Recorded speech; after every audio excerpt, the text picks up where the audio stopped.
All right. Are we ready for this? This is a first time ever in the Bookalicious stew. We left off, Chrissy had read the first six chapters, and we were going to pod again tomorrow to get to chapter 19. But I couldn't wait. We're Chrissy back couldn't today. wait. We're back today. Chrissy read another 100 pages, and she's like, I need to talk about it. As all good book clubs should be. So, Constant. what are your thoughts so far with the book? Like, where's your head at? Okay, so my leading theory last time that Hazel was actually behind things, totally debunked. I don't think that's right anymore. Okay. Not a leading theory. I do think Evie's still okay. I think the feeling I got when I was first reading the next few chapters, like starting on chapter 8 or whatever, was that everyone seems to be in the know about things except Hazel. Mm-hmm. And I don't know, I just kind of had that feeling. But at the same time, no one knows what's going on. But it seems like Hazel's missing some pretty big pieces of the puzzle. Yeah. Um, Gavin has definitely risen on my list of people involved. It could be that Mm-hmm. he and Evie staged the thing. I still think it's staged. Okay. Yeah. That's where I am. Okay. Could be Overall, mom. Oh, yeah. Could no, be keep going. mom. Could be mom. But that may still be too obvious where I'm like, maybe it's not mom. But there's a lot of signs pointing to Aaron. What are your thoughts on the mom? Not a big fan. Yeah, don't like her. She seems to be exploiting her kid a lot all the time. Hmm. Yeah, she is very image focused, mainly her own image. How will things affect Hmm. her? That's what it seems like. Um, some interesting things come up with the interview when that happens, where it's like they accuse her of a lot of things, and she's like, "You did exactly the same thing." And I was like, "Ooh, you're kind of right." Yeah, So, but still don't like it. right. Yeah, I did like hearing some more of her backstory, but I still feel like overall Aaron is exploiting Evie. It's Yeah, not good. yeah. Yeah. Is that kind of what you thought at this point? I was like looking through my notes and stuff, and I was like flip-flopping every other chapter. I'm Hmm. like, Aaron did it. Gavin did it. Evie staged it. I know. I really have no idea, which is why we need a pod. I need to know. Okay, thus far in the book, so we're a little over halfway.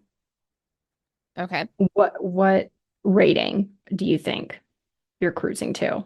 I think it's really good. It has a lot of intrigue. I think it talks about some really real issues surrounding social media and influence and growing up around like the 90s, 2000s. Hmm. Um, and I think it does it in a way that's like very natural. I like that. Um, Hazel kind of bothers me because I'm like, gosh, Hazel, can't you just talk to people? Yeah. So some of her choices annoy me, but I really like the book. Cruising towards a Okay. five, I think, or high fours. Whoa. I know, I Whoa. know. Okay. Okay. Any, at this point, any like derogatory marks that you would give? Um, hmm. Let's see. What would be some derogatory marks? I don't know. I mean, there's definitely things that I don't agree or that Hazel does where I'm like, is that believable? But it's like, okay, it could happen. Um, let's think. As far as the mystery goes, it's really been keeping me guessing, and I like Hmm. that. I also like that it's a thriller, but I don't feel scared to sleep at night. That's very Yeah. nice. I like Yeah. that a lot. It's Dog. more mystery, suspense, Yeah, not scary. yeah, yeah. I like that. Um, I don't know if there really are any derogatory marks. I really like how the narrative shifts from like reflecting on the past to present. I don't know. Do you have any derogatory things at this point? I really liked the writing style. I liked, like you said, how it was like show, not tell. a Yeah. lot of like the backstory, and I thought that was all like very cleverly done. I really liked the interlace of the different medium forums Oh yeah. I giving, like that. yeah, giving like background as of like what's happening beyond just Hazel's narrative. Mm-hmm. I think my one critique of the book, even to this point, was that sometimes there was like, I feel like there was like 10% too much, like things would repeat themselves a little bit, a little repetitive. Okay. Like I think we could have gone with a fine-tooth comb and cut out some extra dialogue that like Hazel would think something and then she would say something immediately after and it'd be a little like the same thing. Mm. Okay. Yeah. But I Maybe. mean, Yeah. five. I love it. I I thought it know. was I great. do really like it. Gosh. Okay, well, let's get into it. Yes, let's do it. All right. So this is Bookalicious, a podcast where two sisters chat about books we're reading. I'm Chrissy, And I'm Candace and we are on part two of Such a Bad Influence by Olivia Winter. Muenter. Yeah, Yes. nice. Okay. So we're picking up on chapter seven. And I feel like chapter seven, as soon as I read it, I was like, mom's up to something. So all my theories changed. As What soon as what tipped you off that you were like, okay, the mom? Well, okay, I was getting some housemaid vibes because the detectives take Hazel outside to question her and they ask her about Evie's relationship with their mom and then with finances, like how was that handled and stuff. And Hazel's constantly looking up to the window to see if the mom is like looking in or like overhearing or whatever. And the window's always closed, so she's like, "Okay, seems like I'm pretty private." But then as soon as they ask about finances, the window opens up and now Hazel's like, "Oh, I'm not safe anymore." Yeah. So mom is suspicious for sure. Yes.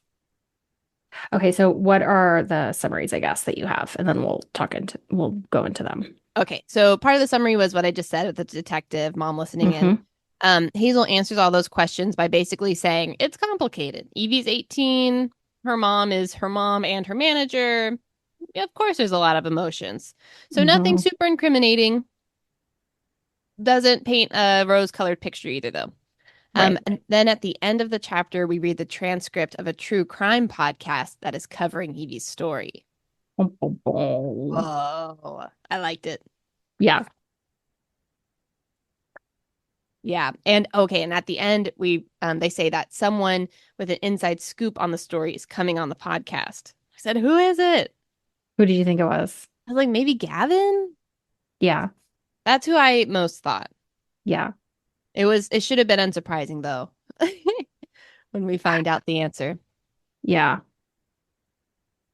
No, I agree. I didn't have a lot of notes in seven. I was just the same thing that you're saying, where you're kind of like, okay, we're getting more pieces, and you're kind of like looking and seeing how can I put this together Hmm. and what makes sense. Yeah. Yeah. And I think Hazel really is clueless. So she doesn't know what's going on. She was not a part. Uh, okay, All so right. you think Hazel is innocent, she's not involved, Hmm. and she's just like the one person who's advocating for Evie to help her. Maybe not the one person because it seems like they're like Gavin is too. Maybe Hmm. the mom, like, I don't know if she's the only person. It does kind of seem like that. She's the most like frantic, it seems. But Hmm. also, she's the only one we get the inside scoop on. Because That's true. from the outside, she may not seem that frantic. Yeah. She actually seems very like calm. And I, sleeping all the time. yeah, yeah. So, so that's something. And I think this book is a lot about her discovering that she didn't know everything about her sister. And Hmm. so it wouldn't make sense for her to be the only one who knows. Right. So, Exactly. yeah. So debunked, I think. Hmm. That's my thought. Um, yeah. So maybe no one knew who Evie was, and she actually had this, mystery person. Hmm. Could be.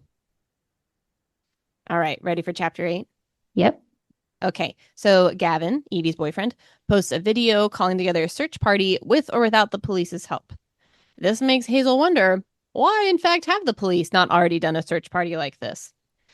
She asks the police if Gavin is a suspect, and they say that he had a very strong alibi. So he definitely wasn't at the scene, but it doesn't negate the fact that he could have hired someone to do something. Hmm. So they want the family to go to the search party so they can kind of scope it out and see what it's all about. Um, Her mom says that she has an appointment tomorrow with her therapist, so she can't go. And Hazel's like, all right, well, I'll go. So then at the search party, it's Gavin, Ashlyn Price, who is another influencer and used to be Evie's best friend, but then they had a falling out that Hazel doesn't know what happened. And then some members of Evie's swim team from high school. They walk around forever in Palm Springs, but they find nothing. Hazel talks with Ashlyn a little bit, doesn't go super far.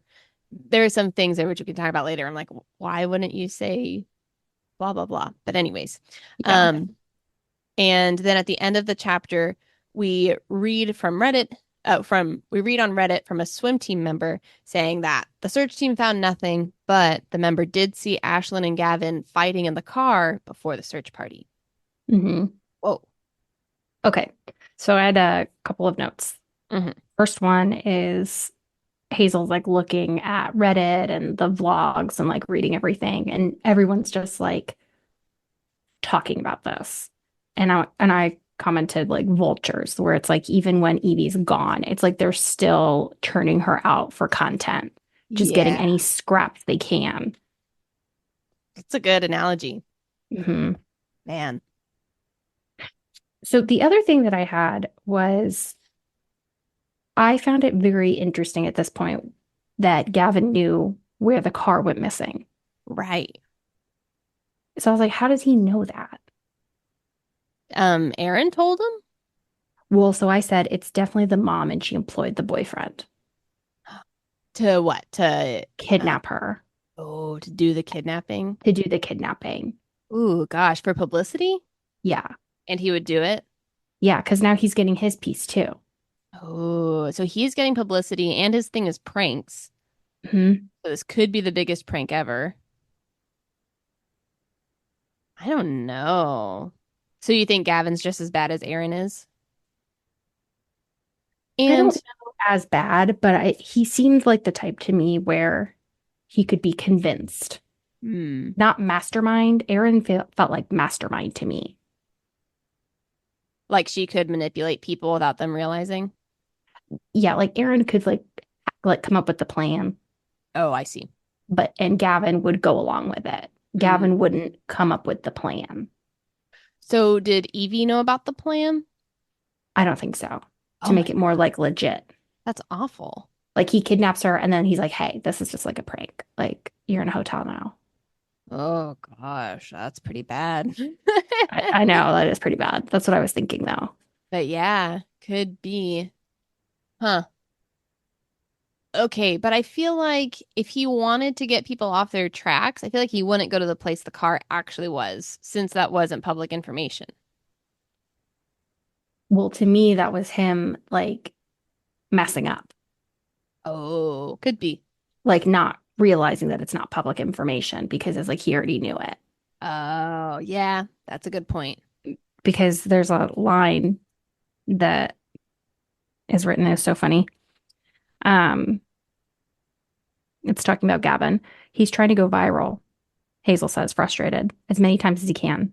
This is how his brain works. It's literally the only thing that's there. His brain is the equivalent of one of those bulk containers of whey protein, but there's nothing in there except his desire to get more views, more follows. I promise you, he's not some mastermind sociopath inserting himself in the investigation. And That that made me made me that made me laugh. laugh. He just sounds Yeah. like a meathead, you know? Yeah, I like your descriptions. Oh, I did think so during the search party, Gavin's like, all right, you guys go here, we'll go here, whatever. And he and Ashlyn go to the part where the park or where the car was actually found. And Mm. so Hazel's like extra suspicious. And I thought maybe Gavin is trying to hide clues instead of find clues. Ooh. Okay, so what do you think about Ashlyn? I don't know what to think. So, okay, so Ashlyn and Gavin were fighting. So I was like, are they dating? Or I thought in the car, Gavin shared, he is part of it and he shared everything he knew. And he was like, oh, it's a prank. And Ashlyn was like, how could you do this? That is evil. And that's why they're yelling so much or, Hmm. fighting.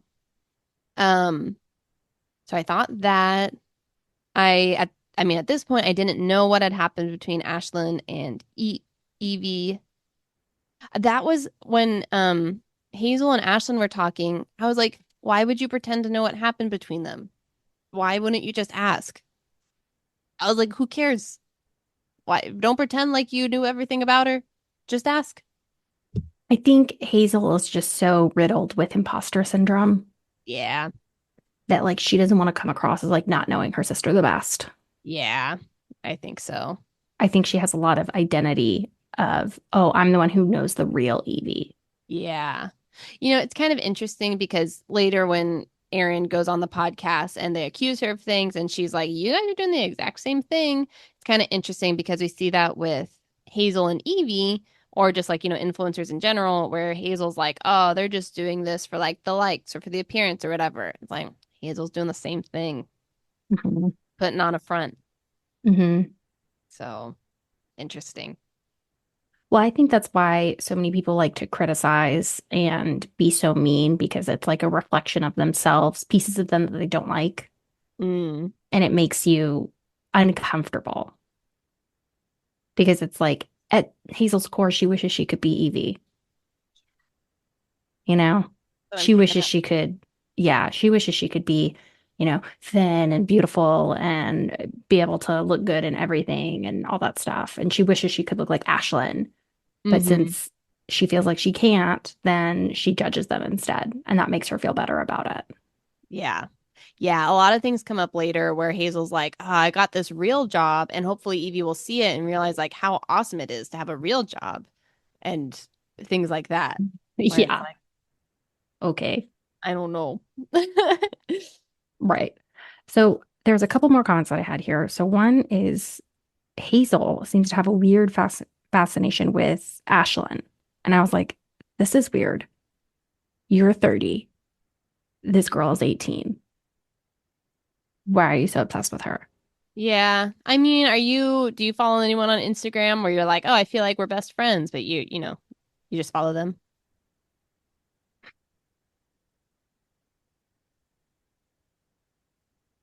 No, I don't because I mean, I stopped doing that stuff a long time ago because I was one of those haters, right? Feeling like uncomfortable and being like, I want to be like that, but I can't. Hmm. And so then it was like bringing out pieces of me that I didn't like. So I don't follow people like that. Yeah. But even if I did, it's one thing if like you don't know them. She knows that's like her sister's best friend. There's just something there. And I was like, this is weird. Like, Hazel, you are weird. Why? Like that's like that's like your kid sister's best friend. Like, why are you Yeah. admiring her from afar and like so obsessed with her and stuff? And I was like, this is weird. Well, it's weird because in one way, she's a very real person to her because it's her sister's best friend. But on the other hand, she still is like a fake person online, where like it Hmm. doesn't feel real. Hmm. So it feels like you can say whatever you want because like, oh, they're not real. But it's like, no, Hmm. she is real. So yeah, I don't know. Yeah. So my thought with the Ashlyn and Gavin fighting in the car, I wrote Ashlyn plus Gavin question mark, Ashlyn and Evie question mark, heart, heart, heart. Oh, I didn't think that, but I was thinking that's why they had the falling out. Maybe Ashlyn had unrequited love for Evie, or maybe the other direction. what's interesting is Ashlyn used to wear an engagement ring and she's like, oh, we're engaged with B. And no one knew who B was. And now the ring is gone and Evie's gone. Hmm. Hmm. I don't know. Yeah. So that was one of my theories. I put that in there. That's interesting. I didn't think of that. Yeah. Hmm. I don't know.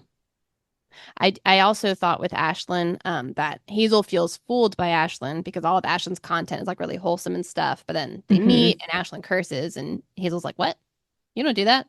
And I thought Hazel's gonna feel fooled by Evie too. I was like, Hazel, are you stupid? You should know this. Yeah, Now maybe what she thinks is like they're who they present on social is who they are, and she thinks that Evie is who she presents on social or something. that's what it seems like, Yeah. because Hazel will hear stories that Evie says, and Hazel's like, that's not the sister I know. It's like, because she looks a lot at her social media and they just text. And yeah, I don't know.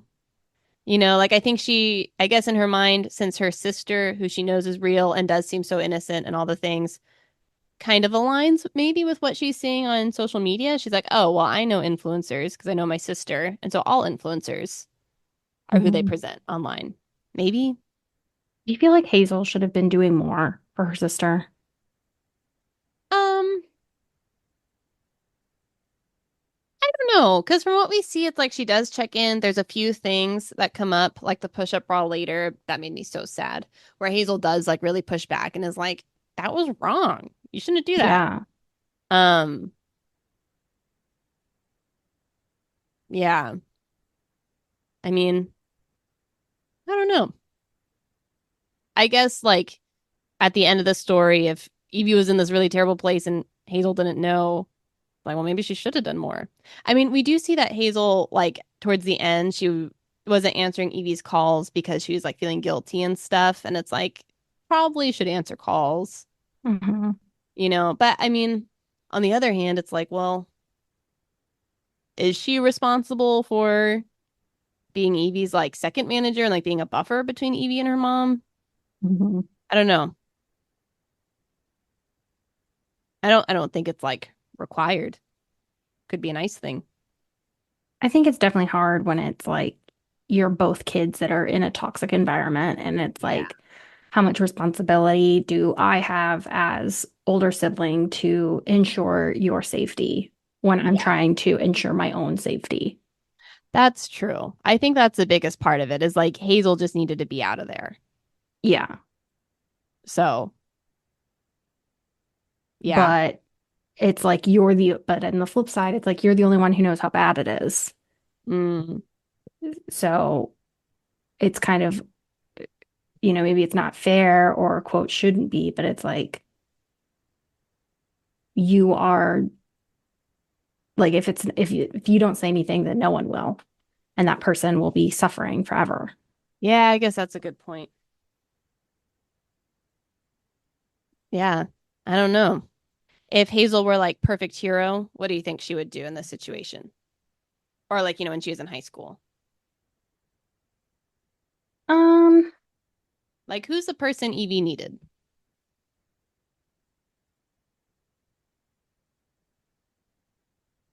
I think Evie just needed someone to listen Yeah. and not give an opinion because, like I said in the previous episode, between Aaron and Hazel, it's tug of war with Evie in the middle. Yeah. And while it feels like Aaron comes from a place of self-serving and Hazel comes from a place of wanting what's best, how it manifests is two people's opinions on the way that you should be and Yeah. not giving Evie any place for agency. That's a good point. Right. And now she feels like she has to please two people. Exactly. Who want opposite things. Yeah. Yeah, I might run away too. That sounds pretty rough. I agree. Uh, Okay, chapter 9. yes. Well, okay, one last question on that. Oh, I do feel like Hazel had good intentions. Do you think Aaron has good intentions? no, I do not think Aaron has good intentions. I do think that Hazel really wanted what she thought was like best for Evie, Mm-hmm. but how it manifests itself, she's just like her mom. Intriguing. Yep, All right. Chapter 9. chapter 9. Okay. So they're back. Hazel's back from the search party. She and her mom eat kale salad across the table and don't talk, which is their nightly ritual. We get more insight into food and body image things from Hazel's perspective, but both about her and Evie. Um, Hmm. and Yeah. Yeah, we learned that Hazel feels like she had an out when Evie was born from like being the center of all of her mom's attention. Um, and because Evie kind of took her place, Hazel feels like she has to protect Evie from their mom now. Mhm. I mean, she kind of did going back to the housemaid, It felt the a little the Nina Millie swap. Yeah. Yeah, it's interesting. Okay, so there's this one line that really stuck out to me where I was like, ooh, Aaron, where she wanted to take a picture of Hazel when Hazel was young and Hazel didn't want to. And then Aaron says, you knew I grew you in here, pointing at her abdomen. You think that would mean I could show you off to the world? Be proud of my little girl. And it just sounded a lot like Aaron owning her and not like Aaron loving her. And Mhm. then I thought, is Evie's mom in the middle of the Venn diagram? What do you mean? Oh, feeling like she has ownership. Yeah. I think one hundo P. Like, definitely. Definitely. And especially more so because she's like the mom. Yeah, right. I gave you life. I Yeah, put you in this world, take you out. take you out. So there's this scene with the salad, Mm. and I wrote, I would scream. So it's Erin getting her salad. The bowl, the salad, it's tiny, gem-colored pomegranate seeds popping against the lush green of kale. She brings her bowl to the opposite end of the table, sits down. Her portion, I notice, is much smaller than mine. Erin, I just don't crave a big dinner like you always did, she says, noticing the way I'm eyeing the plates. The lighter the meal, the better I sleep. And I was like, I would scream. Oh my gosh. And Yeah. then Hazel says, my mom does it. I'm sure her mom did it. I've taught myself not to do it out loud, but it still happens in my head. And now Evie does too, despite my best efforts to make sure she was safer. Aw. Generational Trauma. effect. Yeah. Yes. But what were you going to say before I cut you off? Um, no, I think that was it. I think the next line was something like always having to justify my hunger or something. Oh, It's yeah. like, oh, I know. yeah. I think, I don't know what Olivia's background is, but I think she does do a good job capturing like the body image, food, relationship issues that I think a lot of people had in early 2000s, 2010. Yeah. Do you think it's still that way today? Do you think it's better? Do you think it's worse? The I think same? it's better probably overall. So I think there's just a more emphasis on like overall health, more so than Hmm. just like how you look. But I'm sure Hmm. this still goes on, Yeah. you know. I would agree that I think it's better. I don't think it could get much worse than it was. Um, I do think it's better, but I could also see it like manifesting in like new ways. Yeah. Yeah. Anyways, in particular. Hmm. I can't think of anything right now, but I just know that like whenever you try to like cover up the seedy underbelly and you try to say, Mm. oh, like we're enlightened now, there's always people there that are still unenlightened, if you will, or they're like posing or they're pretending or they find new ways to kind of hide their stuff. Yeah. So, Yeah. okay, so chapter 10, the interview. Yes. So, yeah, it was wild. Okay, so chapter 10, this is where we hear the push-up bra story that was mentioned earlier. And Hmm. then the detectives come to the door and they look different than they ever have. And Hazel jumps to the worst conclusion, but they say, we have news, not about Evie. And they're like, what's going on? And it turns out that Aaron was a special guest on the podcast interview. It really shouldn't have been a surprise, but I was still surprised. I was surprised too, like I just like the know. lengths that this woman would go. Oh my gosh. Yeah. Okay. And then we get the podcast or the interview transcript at the end of the chapter. And I mean, it is just like off the rails from the very beginning. Every part of it. One of the hosts has an issue with Aaron. Aaron has an issue with the hosts. Aaron pleads for help. And then the host with an issue is like, do you think you really protected your daughter when you were posting pictures of her in a leotard at age 6? And anyways, it just goes off the rails. And Aaron is like, I'm not doing anything different you guys are doing. You are exploiting rape and murder. I may or may not be exploiting my daughter. And then she leaves. So it was crazy. Did you find it interesting that she Olivia starts the podcast with an ad on Squat Pot? Interesting. Like, trust us, the Squat Pot is going to change your life. You will never go to the bathroom the same way again. And that's a good thing. Use the code Darker10 for 10% off your first order from Squat Pot. That's DARKER10. Now back to our episode. I thought it was funny. I was like, yeah, I could see that on a podcast. And I liked how Aaron later, because honestly, I was like, Aaron, that's a good point. She was like, you're taking these terrible stories that actually happen to real people, and now you're making it into entertainment. And now you're like using a toilet ad. Like, Yeah. that doesn't seem right either. And I was like, that's a good point. It doesn't seem right. So, okay. Well, so do you think they're both wrong?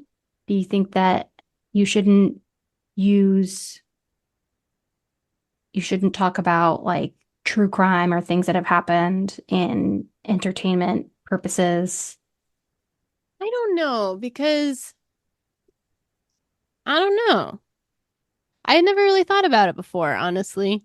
But I could see where it's like, if that person's family was listening to the podcast and you're like maybe kind of making like light of the situation in some ways, where you're like, whoa, that's crazy. I can't believe that happened. Mhm. And it's like, that was the most devastating moment of my life. And I'm still carrying the burden. And like, this is how people are reacting. Like I could see that being Or problematic. like what was it? The next door? The wasn't the rapist next door. It was abducted in plain sight. Oh, yeah. Like that, where you're like the family is so unhinged and it's like you don't even think about the poor victim anymore because you're just so like invested in all of the bad decisions that this family's making. Yeah. Yeah. I mean, because that was an internet sensation for a while. And I mean, the family has to come out and be like, this was actually something that was really bad that happened, you know? Yeah. Yeah. So I thought it was kind of an interesting point. I personally have never been a fan of true crime because it just scares me. So if I were a Yeah. fan, maybe I would think differently. Do you think that the interviewers ever hoped for this to go well, or do you think they wanted to set Aaron off? It sounded like they wanted to set her off, considering that Augustus or August was like, I think he was always on team, anti-Aaron, or like Hmm. Aaron is evil. Hmm. And so, yeah, I mean, it sounded like the host clearly didn't talk about things before, Hmm. right? Like, I don't know. Um, maybe, I mean, maybe they're from the same angle of Aaron of like, this will get us a lot of views. Maybe they actually want to help Evie. Maybe they want to kind of bring Aaron into the light and be like, she's suspect number one. Hmm. I don't know. What do you think? It's like how the interview went, it devolved so quickly. I was like, if you really wanted to have like a good interview and a dialogue, these people came in with like a sledgehammer. Yeah, And so it's like I can understand how Aaron got on her back foot and did claws out. yeah, that's true. And and it's kind of like a gotcha from the podcaster, like the interviewer's perspective, where it's like they invite this person on their podcast to talk about this thing, and then they immediately start kind of like going in on her. Yeah. Yeah. Yeah. So, and I know, and Aaron kind of says that in the next chapter where Hazel's like, how could you do this? And she was like, listen, worst day of my life. They were attacking me. It's like, you're like, yeah, you know what? You're kind of right. Like, I do get it a little bit. At the same time, it's like why are you going on this podcast to get paid? Well, what did you think about Erin's explanation of that later, where because Hazel brings that up. She's like, was that all true what they said about you, like asking how much money you'd get? And then Erin was like, well, if the police aren't taking, all doing all the things that I want them to do, then we might need to hire like a private investigator or whatever. And like, we need money for that. Which I'm like, you I, don't have enough money already? yeah, But it's like number one, it's like, okay, you need to have money for that already. So, like, what? Number two is like, the way that you do that is when the time comes for you to hire a private investigator, then you do it. And you say, listen, the police aren't doing their job. I'm going to hire a private investigator, and that's really expensive. I need some money. So we're going to make this transactional, like for this. And you're like clear about it up front. Not like, how yeah. much money am I getting? And then someone calls you on it, and you're like, oh, well, I need it for like a private investigator that I might need or might not. Who knows? Yeah, that's a good point. You Yeah. know? So I feel like that's where Erin is like really sneaky because it's like she says things and it's like on their face. You're like, okay, like that makes sense, but you feel uncomfortable about it because you're like, I don't feel like that's like really your intention. I think you're just telling me that so that I look at you like you're not a monster. Yeah. Yeah. That's a good point. I don't know. I don't know what to think. I mean, what did you think about the podcast host asking Erin how many followers she had and stuff, or whatever they asked her?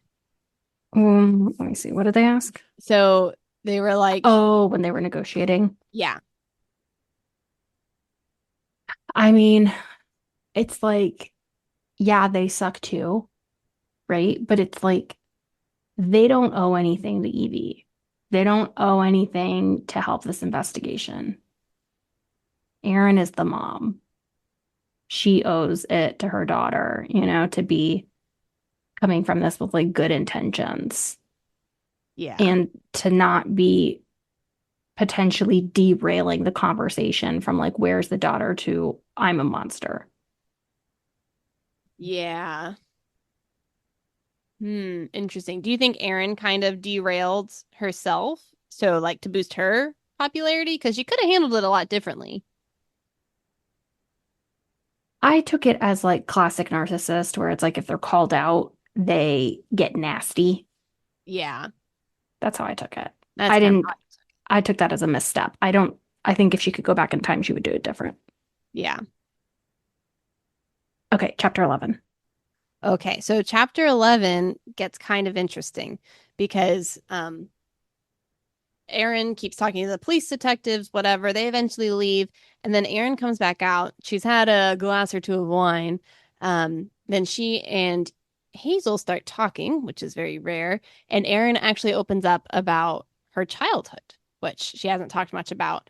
And it turns out that her parents were very controlling, seems to be a theme. And Erin wanted to go into art. She was really great at pottery, but her parents said that's not a real career, can't do it. Um, and then she's like, all right, fine. Well, I'll sell all my pieces and go.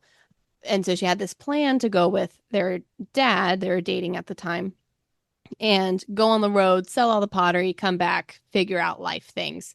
But then the dad was like, no. And so he ended up breaking all of her pieces of pottery. And Hmm. so I know, it's just like, oh, that's pretty I bad. know. I'm so sad. So then Aaron and Chris, the dad, they go on the road, whatever, start their life together. But that was just really interesting insight on Aaron's background. And then the chapter ends with a good art with an article that has some good reflections on fame and influence and Evie's story. Hmm. Did the background on the mom give you some like empathy or sympathy for her? Did that kind of justify some of her motivations? I think it definitely gave me some empathy because it's like, whether you want to or not, you pick up a lot of the values and just like patterns of the environment you're brought up in. Hmm. And seemed like their values were you got to make a lot of money, like to be successful.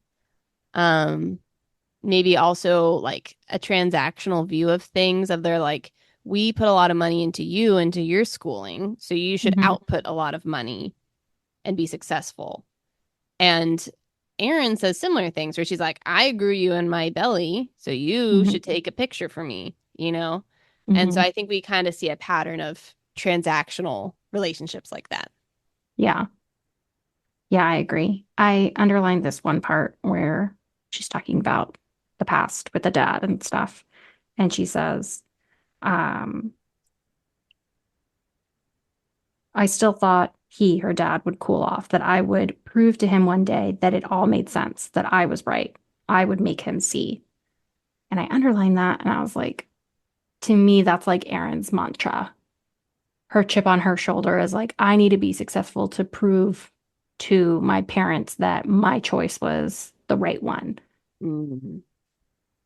And I wrote this note and I don't know what I was trying to say, but I said, foreshadowing, this is what Evie did. Oh, yeah. I was just thinking that actually, that like Evie's like, I need to make my own decision. I need to show my mom it was right. Is Oh, that what you're yes, getting at? I guess so. That's what I wrote. And I was like, what was I trying to say? But yeah, that sounds good. That does sound like what I was trying to say. I actually hadn't thought about that until, I don't know, I guess you started reading it and I was like, oh, yeah, that's what I would Yeah. say to that. And that's what you said too. Okay, good, good, good. And Yay. then right before the cut interview, I put maybe Evie ran away for Hazel and Aaron to bond. Hmm. Because I think, yeah.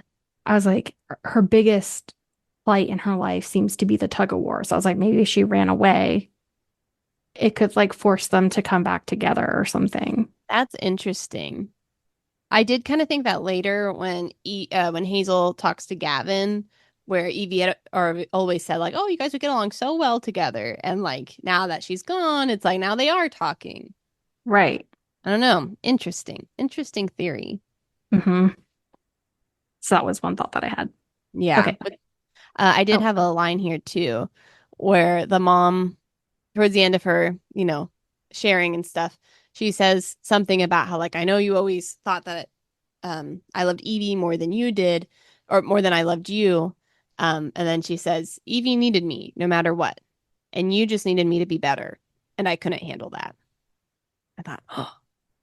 And it just made me think of like, we go towards the things we understand, even hmm. if we need to work through the things we don't understand. Where it's like Hazel needed something else from her mom. And it's like, the mom should try to get to know who Hazel is and be Hmm. the mom she needs to be, as much as you can, not just turn away. Do you think Erin was being sincere, or do you think she was being manipulative? Mm. Mm. It sounded, I took it as sincere. I could also see it being manipulative of like, it's not my fault. We're not closer. It's because you needed something and I couldn't do it. So I left. Like it's on Hazel. Well, kind of being like, maybe what the true intention was is like, I saw that I couldn't make any money from you, so Ha I ha could ha. make money from Evie. And so I neglected you, but now I need you in this moment. So now Mm. I'm going to reframe it this way so that you feel sad for me and you'll forgive me for the bad things that I did. Yeah, that could totally be it. I mean, Aaron could be master manipulator and just be reframing everything. And when she says it, you're like, oh, yeah, I see that. But that wasn't actually her intention. Could be true. Do you think Erin's smart enough to think that many steps ahead? I mean, she has built this whole empire. Yeah. You know, Hmm. she seems pretty on top of her stuff. I thought that too. When Meg read this book, friend of the pod, she felt like Erin was not very clever. She thought she was Mm, very conniving and manipulative, but not like 3 steps ahead. yeah. Yeah, I could see that. She, not to make comparisons, but I would believe her to be more 3 steps ahead than what was his name from The Housemaid? Andrew? Andrew. Yeah, Yeah. Andy, Drew, Oh my Drew. God. Oh my God. Who is like simultaneously 10 steps ahead, but also like 20 steps behind. And you're like, ah, where is he? I forgot about that. Oh my God. So, yeah, I could believe Aaron to be a big bad. Yeah. Okay. Chapter 12. Chapter 12. So here we get some reflections on Hazel living her life in Brooklyn, trying to make ends meet. She and her roommate always talked about like, oh, we need to throw our phones away, but like they couldn't. They're you gotta have your phone. And Hazel thinks about Evie and how Evie doesn't even know a life without social media. It's like all of her life is on her phone. Hmm. Interesting. But then the really big thing that happens in chapter 12 is that at the end, we see a post of from Evie's Instagram account that says, "Hey everybody, I'm fine." It says more than that, but it says that she's okay, and it posts a picture of this cactus with a balloon on it. That was Hmm. taken when Hazel and her were on a road trip. Yes.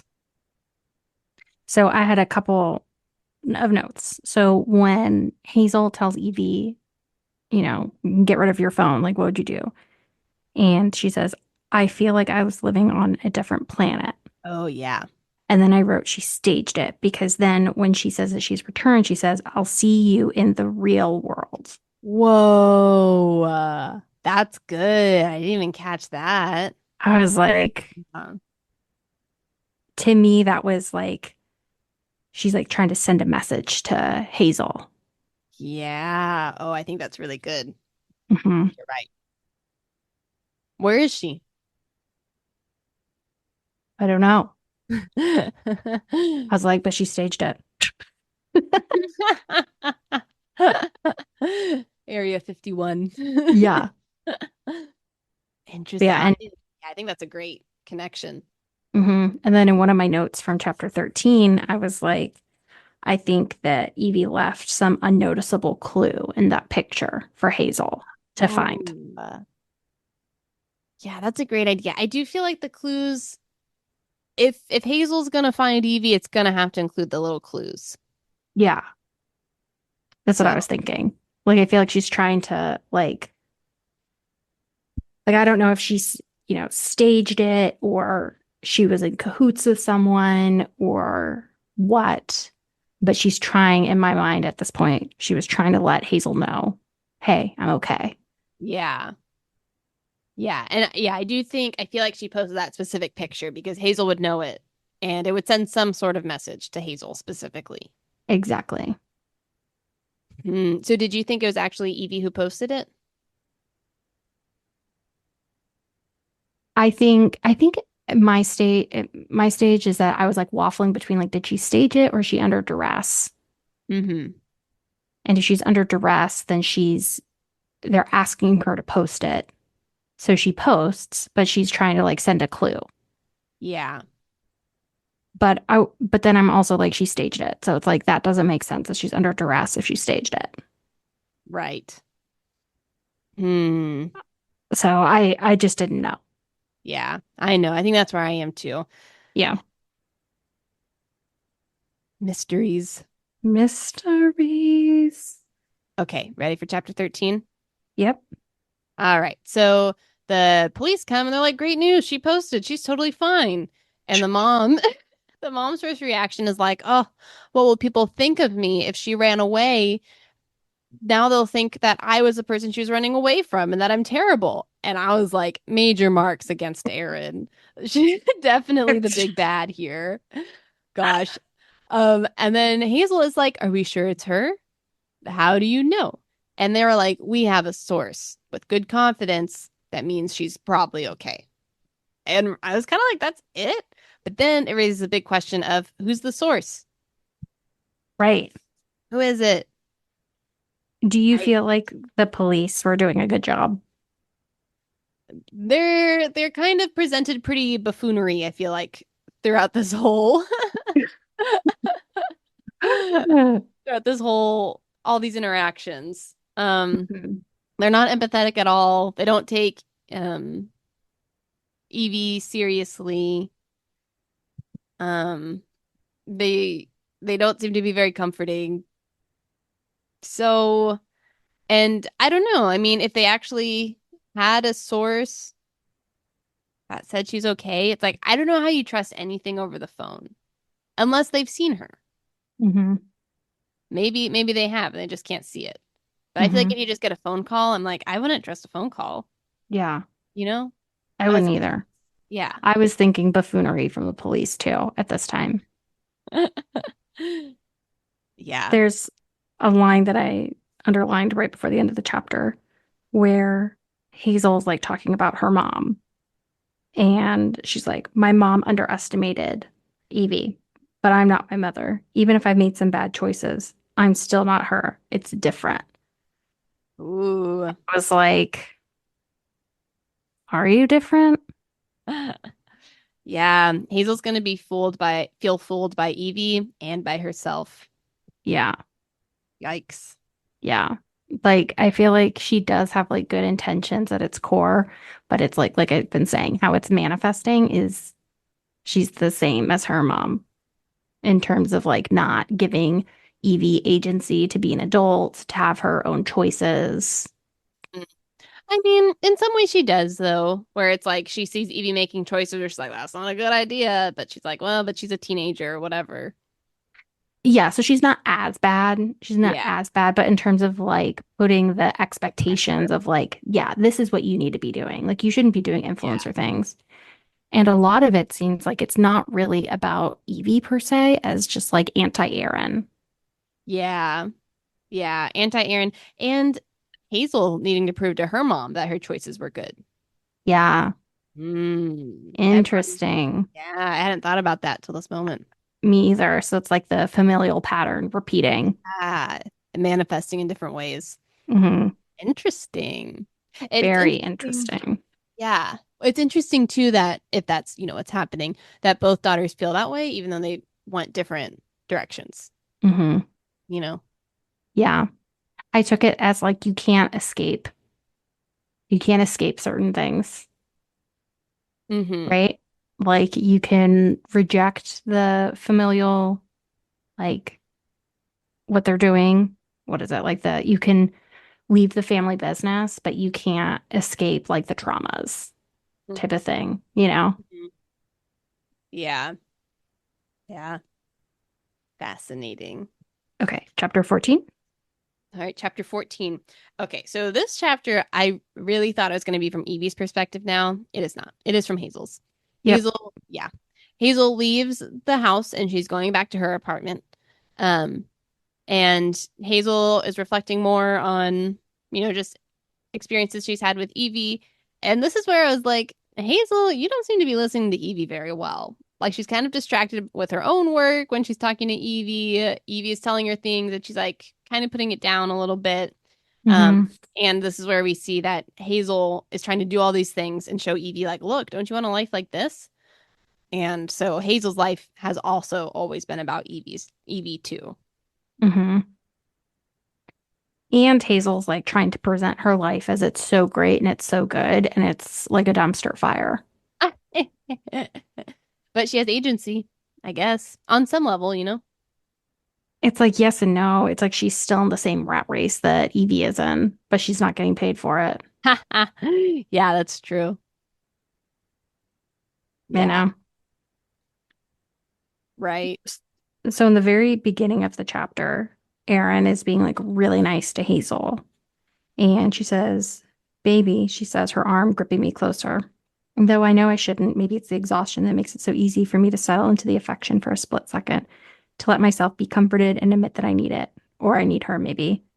Here's where I was like, Erin, if you know where she is, you just need to tell me. She finishes stroking my hair. You have to. And I was like, that's so evil.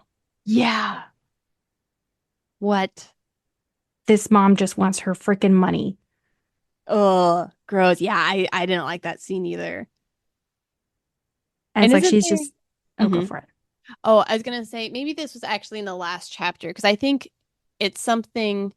Oh yeah, she says when the detectives are like, "Oh yep, there's this post. She's totally fine." And the mom's like, "How will people see me now?" And then she's like, "You guys need to tell me where Evie is because now I'm like, I don't have a daughter and I don't have a business or like whatever, or like I don't have Yeah. a career or something like that."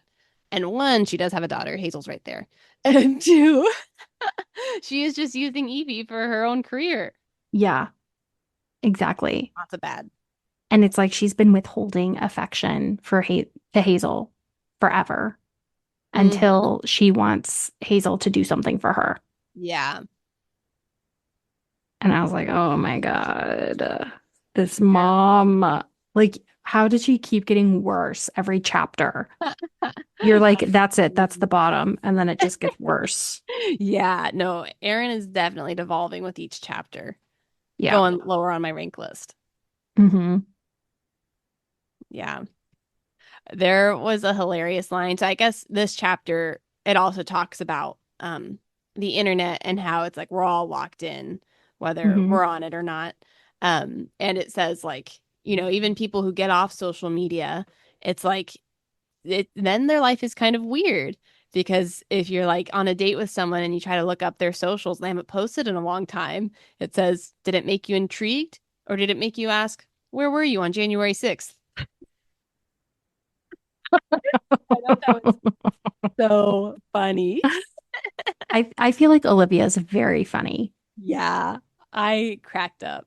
Yeah. Like after reading this book, I'm like, let's hang out. Yeah, You're invite her on the fun. pod. I know. She would be honored to be on our nano pod. She'd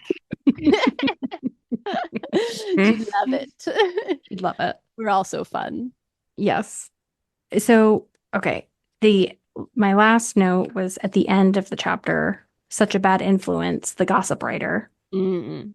Uh, which I think I put this in a different chapter note, is Lady Whistledown. Lady I was like, Whistledown? from Downton or Bridgerton.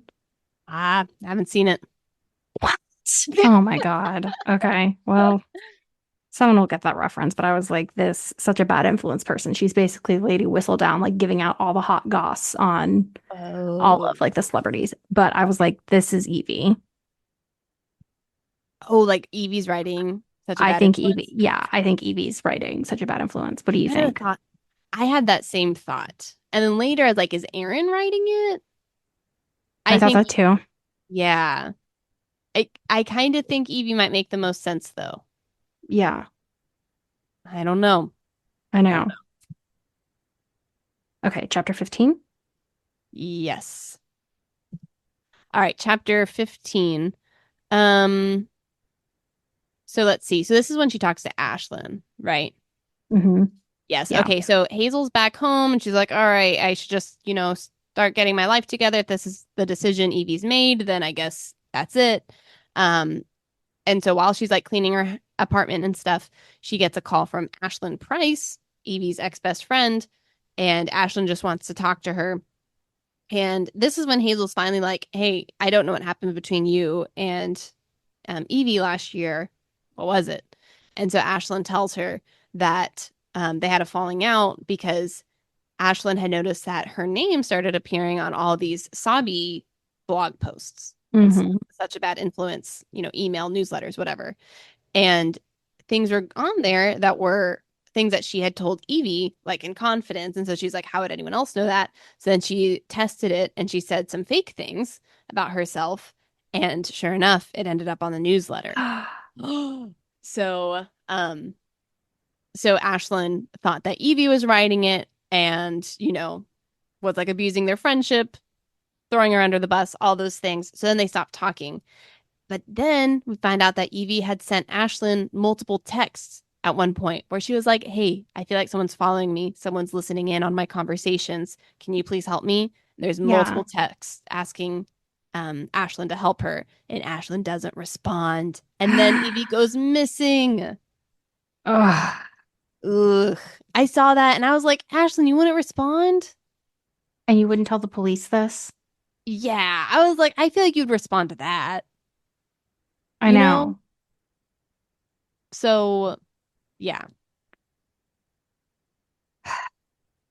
Yeah, it's like at the end, it's like the more we go, the more we dive into this, the more we see how selfish all of these characters are, Yeah. you know? It's true. I put when Ashlyn was like, "Oh, I realized that when I told her the made up story that um Evie was the leak." Or yeah, Evie was the leak. And I said maybe Aaron was eavesdropping. Yeah. I was like, so now I'm like, okay, maybe Aaron's writing it. Right. I thought that too. So I thought either like, is the mom writing it? And then I was like, well, what if Evie actually is evil? Right. We don't know Right? her. Yeah, we don't know. Yeah, maybe everyone has this false image of Evie. Yeah. What if Evie's actually controlling Aaron? Evie's the big bad. Oh What a my twist God. that would be. Well, it's one of those things where it's like you can't, like you said something about like the water you're in. Yeah.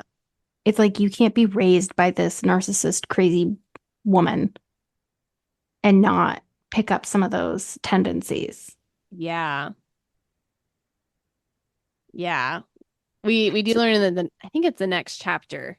Evie did do some questionable, very kind of illegal things to save her own skin and to throw someone else under the bus. But not that under the bus, yeah. so she felt okay with it.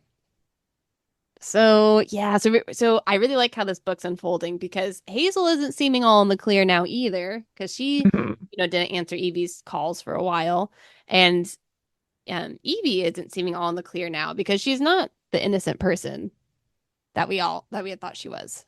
So, do you think Evie actually thought she was being followed, or she did that to try to get in Ashlyn's good graces? I don't know because Hazel has a good point where she's like, if Evie had texted me this, I would have been there in a second. And so it's like if Evie really thought that she was being followed and was in danger, why didn't she tell Hazel? Hmm. So like, yeah, maybe this was part of the stage. She knew Ashlyn wouldn't actually do anything about it. So she had this as a setup so that it would make more sense when she disappeared. Hmm. I don't know. I was taking it not as like a setup for when she disappeared, but more of like, oh, I know who the bug is. Like someone's following me. Like it wasn't me. Oh, I see. Um, who would she say the bug? Or she was just like, I found this microphone. I can't Yeah, believe like it. I can't believe it. Someone's bugging my house, you know? But yeah, so I was like, I don't know, but I agree. It's like if she really felt like she was being followed, it's like it seems like she would have told her mom, she would have told Hazel. Like, why wouldn't she tell them? Um, I don't know. I'm trying to think of like, could Aaron blackmail her and be like, don't tell Hazel about this? Something like that. So Um, Aaron would know about it then? well, if Aaron was kind of behind everything. Oh, the eavesdropping. Yeah. Yeah. Yeah. Yeah, and then I was like, well, maybe Evie did kind of make all the eavesdropping thing up to save herself, and maybe she is actually kind of conniving. Hmm. That's possible. Yeah, I just really don't know. I know. Okay, chapter 16. Okay. So, chapter 16, this is where we hear the a story about Evie where we're like, oh, Evie may not be totally innocent. And it's when Hazel asks Evie, like, oh, any crushes in your life? And Evie talks about this older guy, Aiden, who she had started like messaging and stuff. But then she was like, all right, it's over. But then he sent her a letter. He dropped off a letter in her mailbox. I was like, how does he know your address? Oh my What? God. What? But anyways, it's just this giant love letter. She ends up putting it in her locker so her mom wouldn't see it. But then one of her friends finds it in the locker, and the friend thinks it's a teacher named Aiden. And so now teacher Aiden gets in big trouble, and Evie just goes along with it so that her mom doesn't find out about real Aiden. Um, and Evie says, well, I'm going to graduate middle school this year and the teacher will be gone. So we'll both be gone. So it'll be fine. I was like, what? Oh my God. And I think Hazel has a good read on it when she is like, Evie seems both more mature or very mature and very immature all at the same time. And I was like, yeah, she's making big decisions, but she's like not at the age of reason yet. It's like, Oh my God. I was what is the just right like, decision? I was just like, you were surrounded by monsters, I know. That does sound like an Aaron move, though. Just use right? people. Yeah, it does. kind of save yourself out of a very small inconvenience Yeah, about receiving this letter from some rando. I know. I And know. so I you're mean, going to ruin someone's life. yeah. Yeah. I mean, that was pretty bad. So, All right, so what are you thinking now? so now I'm like, well, maybe Evie is evil. So Right, or like, maybe she did stage it. yeah. I still don't think, let's think.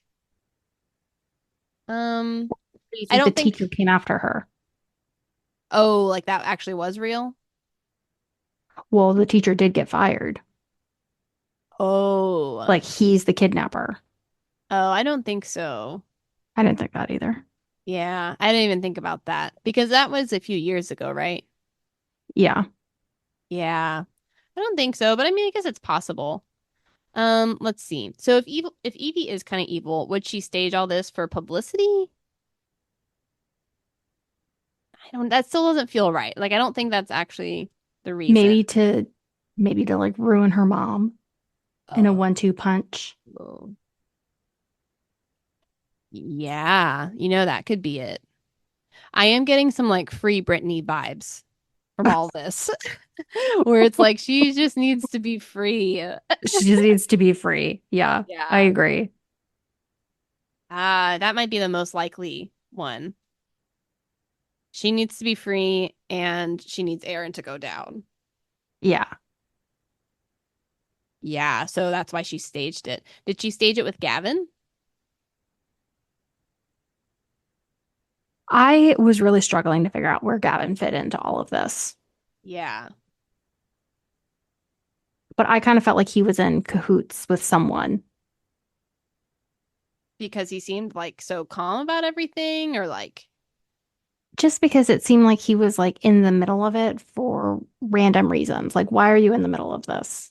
yeah, And he has this super strong alibi when it happened. And I'm like, that's almost suspiciously too. too. Yeah, too strong of an alibi. Yeah. Yeah, he knew where the car was. Yeah. So then did he tell Ashlyn the whole thing and that's why Ashlyn was yelling at him?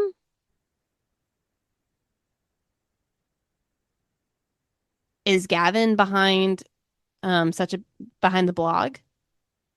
No, I don't think he's smart enough to be writing that blog. Yeah, I don't think so either. I think it's Evie. Yeah. I was really like, either it's Evie or Aaron writing that blog. But after like seeing that, I was kind of like, I feel like Evie is writing the blog because she seems a little unscrupulous. Mm-hmm. Yeah. All right. Can they like check, I don't know, the IP address of whoever's writing the blog or something? Yes, if they felt like it was relevant. I don't know. At this But I point, think, I'd be like, seems relevant. yeah. But the police are saying case closed, which is Right. fine. Yeah. Yeah. Hmm. So, Interesting. okay. Next chapter. All right, next chapter. So, Ashlyn sends Hazel a PDF of like all of their text messages and other things that she thinks Hazel needs to see. It is very enlightening. Hazel is aghast that Evie would just ignore her sister, or that Ashlyn would just Ashlyn. ignore. Yeah, Ashlyn would ignore her sister's messages. But she actually has a very charitable response, and she says, "Thank you for sending these, Ashlyn. These were very helpful." But then at the end of the PDF, we see an interview transcript with Gavin. And is it the podcast people? I think these are different podcasters. I think it's different people. But anyways, at the end of the podcast, um, the interviewers, let's see. Oh no, it's with the Oh detective. no, it's with the detective. It got leaked or something. Yes, that's right. Their transcript got leaked. Um, and then at the end of their interview, the detective says, the things he said, oh, Gavin said, "Oh, me and Evie were fine. We've always been fine. It's her family." The detective says, "Erin, you mean her mom?" And Gavin says, "I mean her whole family." Oh, I wrote, wait, you wrote what? like boop, like, like on the nose. Yeah. Yeah. Whoa. That was like So bombshell. that was. Gosh, so what'd you think after that? Like it's not looking good. I was like, Hazel's keeping secrets from us. No, Hazel maybe keeping secrets, or did Evie present a false narrative to Gavin about her family where she's like, oh, Hazel's doing this and Aaron's doing this? Right, to justify her own bad actions. Yeah. Yeah, I was like, in my mind, I'm like, everyone needs to go to the hospital after this. Like that whole family needs to go to the psych ward. Everyone needs help. Everyone needs help. Well, that would be interesting actually if Hazel is like a false narrator, because then Mhm. it's flipping it all on its head because we have this perception of Hazel and it's wrong. So we've all been Yeah. fooled. It's just so hard because it's like all three of those women in this family are all like so crazy. Because it's like, is Hmm. Evie telling the truth? Is she just trying to justify her bad behavior by throwing Hazel under the bus? Yeah. I don't know who to believe anymore. I know. Oh, We're man. in the dark. Yeah, we sure are. Gosh. So one thing I put like the open mouth face like Hmm. was during the leak transcripts. The detective says about Gavin, a man of few words, Mr. Ramirez. Sorry, a man of few words, Mr. Ramirez, huh? I had no clue you were even Hispanic before I saw your last name. Never would have guessed. And I was just like, how is this relevant to this? Yeah, the detective is very strange. It's not a good interview from what I can tell. No, again about the buffoons. Like, what is he trying to say? Like, I what are you don't know. implying? Why are you mentioning that? Why is that relevant? Yeah. Yeah. He does just seem to try to like instigate anger. Yeah. Yes, I Maybe don't that's maybe that's what he's trying to do, is trying to get him to like react so that he starts saying something like Law and Order SVU or something. I'm like, I don't know. know. Yeah. It seems strange to me too, where I was like, who says that? That's Yeah, awful. But also, if this is the same detective as who's been at their house, and like he didn't really think, being an influencer, he's like, what does that even mean? And so Gavin is right. also an influencer. So it could just be like, his prejudice or whatever. hmm I don't know. I thought it was so annoying when Hazel's like, how did Gavin know about Palm Springs? And Ashton's like, you should really ask him that. You should probably ask him a lot of things. And I'm like, okay, Ashlyn, you're gonna give us this whole like color-coded book and you're not gonna say this. I'm done with you. I know. Well, okay. But if Gavin has a lot of fessing up to do, I'm kind of like, yeah, he should confess up to it. I don't know. Because it sounds like Ashlyn knows something, considering their, conversation in the car where she was yelling Mhm. at him. I don't know. But yeah, I agree. Where it's like if something is actually going on, the smartest thing to do is just tell all. I know. And how the author portrayed Ashlyn's motivation for giving all this information was that was her way of clearing her conscience of like, okay, I had this secret about Evie, and maybe that was holding up the investigations. Now I'm going to give it to her sister Hazel, and now I'm free of it, and Hazel can figure out what to do with it. Yeah. And it's like, okay, well, just tell her all the information. Like, that doesn't make any sense. Right. Well, I don't know. Unless it's a thing where it's like, all right, the thing I'm responsible for is myself. So I'm clearing that. Like, but, in this influencer world, it's like image is everything. And so if I share this thing about Gavin, it's like, well, now he's ruined. So it's like, I'm not going to do that because then I'll be responsible for someone else. So you just figure it out, you know? Yeah. It just feels like all these players are so selfish. Yeah. Oh my God. Do you think Hazel's Okay. selfish? I think in some ways. I think she has good intentions, but I think she couldn't escape the environment she grew up in. And Yeah. some of the things like she does with Evie are kind of selfish. I think more using Evie more as like a justification as to like why I'm right and Aaron's wrong, Yeah. more than what does Evie really want to do. Yeah. Yeah. I think you're right. So Ashlyn thinks that Evie wrote Such a Bad Influence. Mm. She thinks she's the writer. But I was like, it's the mom. Because Hazel says, I don't know how Ashlyn and I could know the same person if she really thinks Evie was capable of this. So I was like, it must be the mom then. Yeah. Like, who else could it be? I don't know. Well, on the one hand, you're like, if this is a big part of the mystery, it's like, why would they just reveal it? So it must be the mom. But on the other hand, I think the book's about, you don't actually know the person. And Right. so that would make sense for Evie to be the author.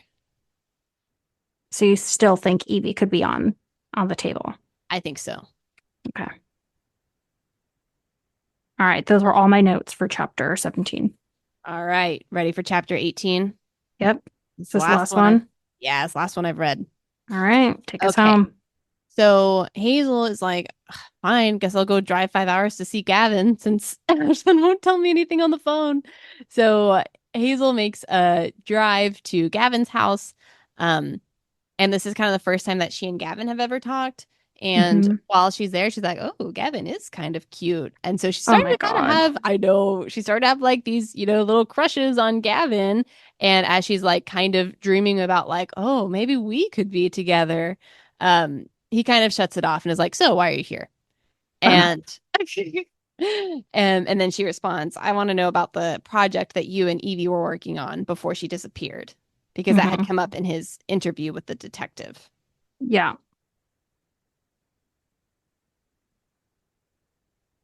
And in this chapter, this is when I was like, does Hazel want Evie's life? Does she want to be with Gavin? I think I think again, like we talked about in the beginning, where it's like Hazel's so judgmental of all of these people because they reflect the parts of her that she doesn't like, which is that she wants to be them. Mm-hmm. Uh-huh. And she hates herself for it, but she can't help it. Yeah. Interesting. So my first note was so Hazel drives from her house in Las Vegas all the way to California. And she says she drives all morning and she realizes her hair is matted. It was damp from the shower when I left, and I had the brilliant idea of air drying it by opening the window once I hit the highway. I imagined I would arrive looking unbothered, a natural. Didn't even think about styling my hair kind of casual. Instead, based on what I can see in the rearview mirror as I crawl through the innards of a sprawling Phoenix suburb, I look unhinged, the opposite of unbothered. And I'm like, that is an insane thought that you thought you could roll down your car window with wet hair and arrive looking like a model. Ah. But everyone's hair does just look so effortlessly flawless. Oh my I was God. like, you're crazy. I know. I thought the same thing. I was like, oh, poor Hazel. I was like, you're so stupid. Hair is hard though. I get it. Yeah. Yeah. So I think the big takeaway in this chapter is that we're seeing the underbelly of Hazel and her desires. Yeah, a little bit. Hmm. Gosh. So, did that change your thought about Gavin at all? Hearing more of his because he does seem a little bit more like reflective and introspective and stuff in this chapter. Yeah. I was kind of like, all right, I don't think he did it anymore. Yeah, you don't think he was a part of it in like a benign way, though? Mm. I didn't put any notes. Yeah. I didn't put any notes. But I think based on the next chapter, I was thinking that